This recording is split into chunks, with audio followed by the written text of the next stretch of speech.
this video, we are going to talk about one of the important laws related to industrial hygiene in Malaysia, which is the Pesticide Act 1974.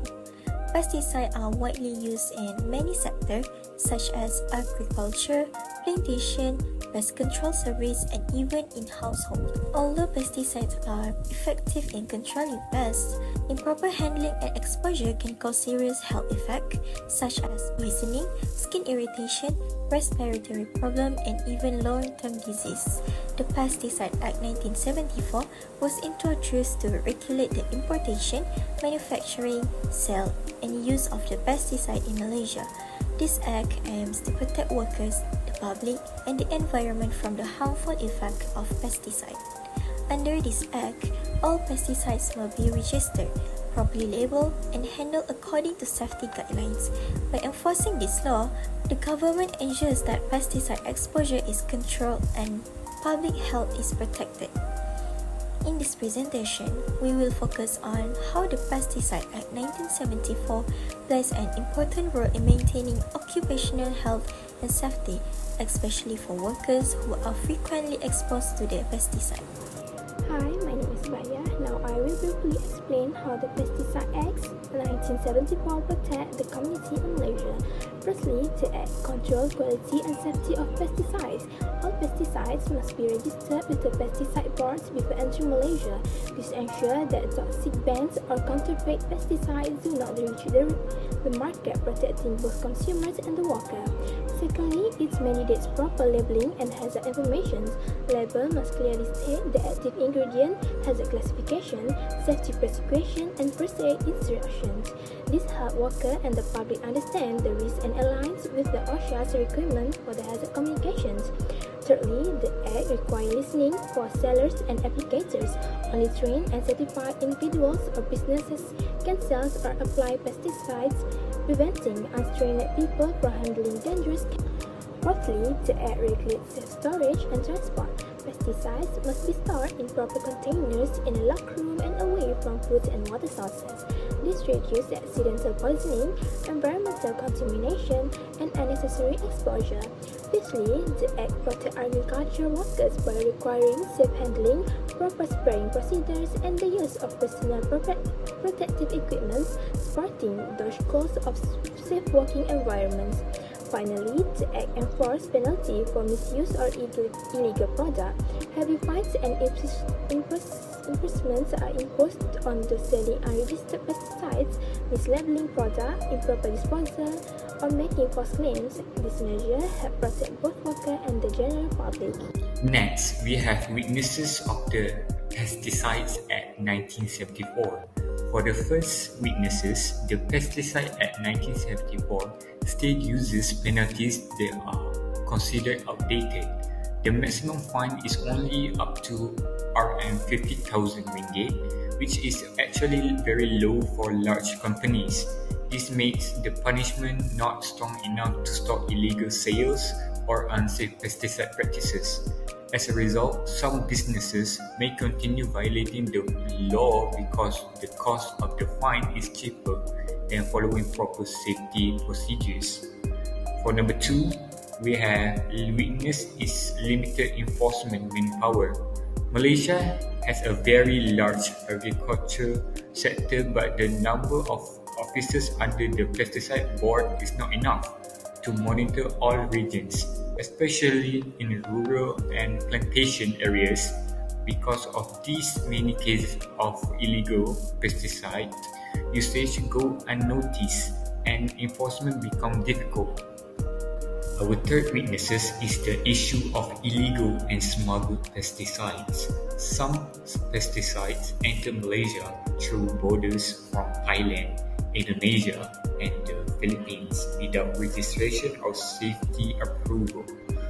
These illegal pesticides are dangerous because they may contain banned chemicals or have no proper labels. This shows the Act is not strong enough to control cross-border smuggling. The fourth witness is low awareness among farmers and pesticide users. Many small-scale farmers do not fully understand safe handling practices. PPE requirements, or proper mixing instructions. Even though labels are provided, some farmers still ignore safety precautions due to lack of training. This leads to higher risk of poisoning, skin irritation, and long-term health problems.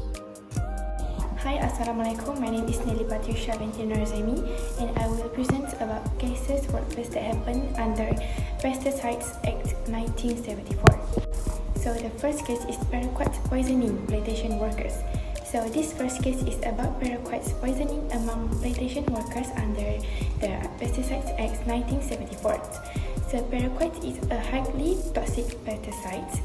So the main risk is exposure during mixing and spraying, especially when workers do not use proper PPE. So the chemicals can enter the body through breathing and skin contact. So many workers experience symptoms such as breathing difficulty and skin irritations.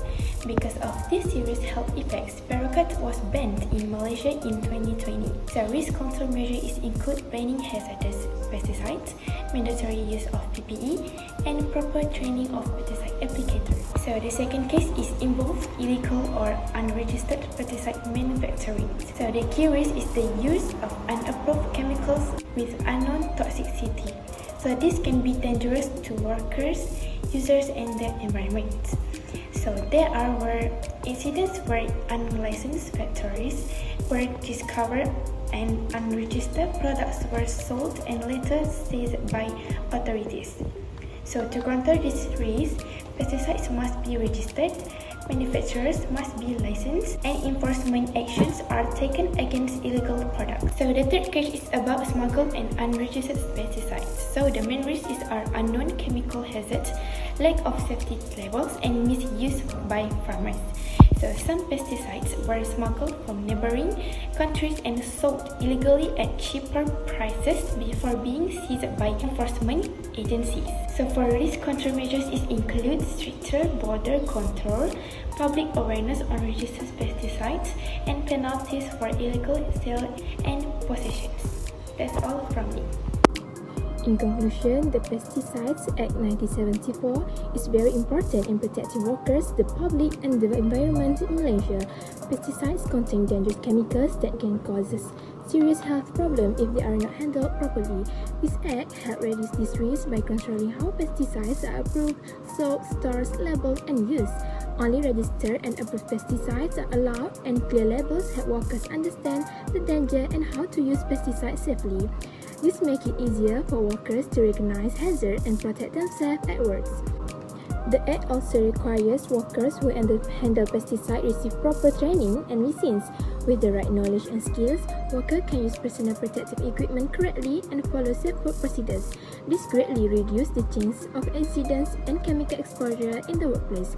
Even though the Pesticide Act 1974 is separate from the Occupational Safety and Health Act 1994 OSHA, both laws work together to improve workplace safety.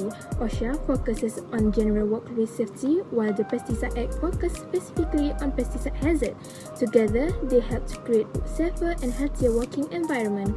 Overall, the Pesticide Act 1974 supports good industrial hygiene practice by preventing unsafe use of pesticides and promoting awareness and responsibility. By following this law, workplace can reduce health risks, prevent occupational disease, and protect everyone involved. Several recommendations can be implemented to further improve pesticide safety in Malaysia. Firstly, regular training and safety education should be provided to workers such as farmers and pest control operators. This helps them understand correct handling procedures and reduce the risk of pesticide exposure. Secondly, the use of proper personal protective equipment or PPE must be strictly enforced. Wearing gloves, masks, and protective clothes can significantly reduce health risk.